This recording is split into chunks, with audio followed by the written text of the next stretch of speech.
কর্তার ইচ্ছে কীর্তন করে, এটা একটা কথা আছে। অনেকে, সবাই বলবো না, অনেকে কর্তার ইচ্ছে কীর্তন করেছে, সবাই করছে এই কথা আমি বলবো না, সবাই অনেকে নিজের স্ব-উদ্যোগে কীর্তন করেছে যে আছে, যে আমি একটা দলের পক্ষে কাজ করব, সে কীর্তন করেছে একজন স্ব-উদ্যোগে।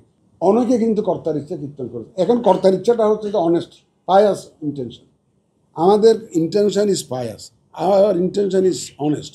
সুতরাং যারা কীর্তন করবেন তারাও জানে যে এখন তো আমাদের আর কোনো 2 নম্বরে ইলেকশন করার জন্য কোনো চাপ নেই, তো তারাও ইনশাল্লাহ I believe they will behave. আমি তো একটা কথা বলি যে ভাই, মরলে তো 18 কোটি লোকের সামনে জবাবদিহি করতে হবে। আপনি মানুষের যে হক নষ্ট করে, যে 2টা হক নষ্ট করতেছেন।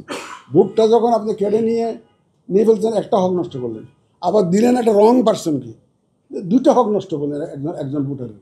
এবং এগুলোর জন্য জবাবদিহি করতেই হবে। মানুষ তো মরতে হবে রে ভাই। আমাদের আব্দুর সাহেব তো সিসি মারা গেছেন না, উনি তোমাদের শামসুলুদ্দার সাহেব তো মারা গেছেন তো সেদিন। যাই আর কি, দে আর ফেসিং কোয়েশ্চেন্স যে এই যে এই কামটা যে হইলো, এটা জবাবদিহি আপনার কী জবাব আছে? আপনার কোনো জবাব দিতে হবে বা দিতে তো হবেই।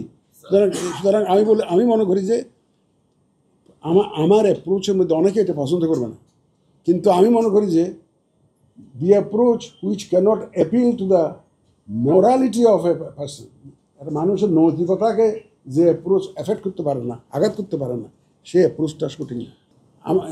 আমি স্কাটন এলাকায় বাসা, রাত্রে তো ভয় ঘুমাইতে পারি নাই, নিজস্ব সিকিউরিটি এনশিওর করতে হয়েছে। এখন তো সেই অবস্থা নাই, অনেক ইমপ্রুভ করে কেন না। ভোট তো আরও কয়েক মাস আছে, তো এর মধ্যে দেখবেন যে ইনশাল্লাহ everything will be in place. এবং আমার বিশ্বাস আইন শৃঙ্খলা পরিস্থিতিটা কোনো সমস্যা সৃষ্টি করবে না। আমার জন্য এখন বড় দুশ্চিন্তা হয়ে গেছে যে AI, miss use of AI, abuse of AI, এই যে রং ইনফরমেশনগুলো দিচ্ছে।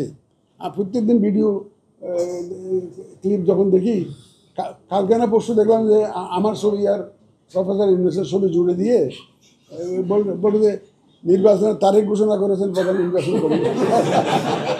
দুই রাজনৈতিক দল থাকবে, প্লাস ভাই আমার যদি আগে তো রাজনৈতিক দল বেশ কয়েকটা রাজনৈতিক দল অংশগ্রহণ করেছে, ভোটার আগে আসছে। আমার তো মূল ফোকাস তো ভোটার, ভোটার। এখন আগে তো অনেক রাজনৈতিক দল অংশগ্রহণ করেছিল, শুধু একটা না, তো আরও 14 দলীয় জোট, 12 দলীয় জোট, কত দলীয় জোট, সবই করছে তো। কিন্তু ওয়াজ ইট পার্টিসিপেটরি? আমরা পার্টিসিপেটরি বলতে বোঝাতে চাই আমার ভোটাররা নির্বিঘ্নে যাতে ভোট দিতে পারে সেই ব্যবস্থাটা আমরা করবো। আওয়ামী লীগের বিষয়টা তো আপনি বলছেন, আওয়ামী লীগকে তো সরকারি তাদের কর্মকাণ্ড নিষিদ্ধ করেছে, নিষিদ্ধ করেছে সরকার না, তাদের কর্মকাণ্ড নিষিদ্ধ করেছে, দলকে নিষিদ্ধ করে নাই, তাদের যত রকমের রাজনৈতিক কর্মকাণ্ড যা আছে এগুলো নিষিদ্ধ করেছে।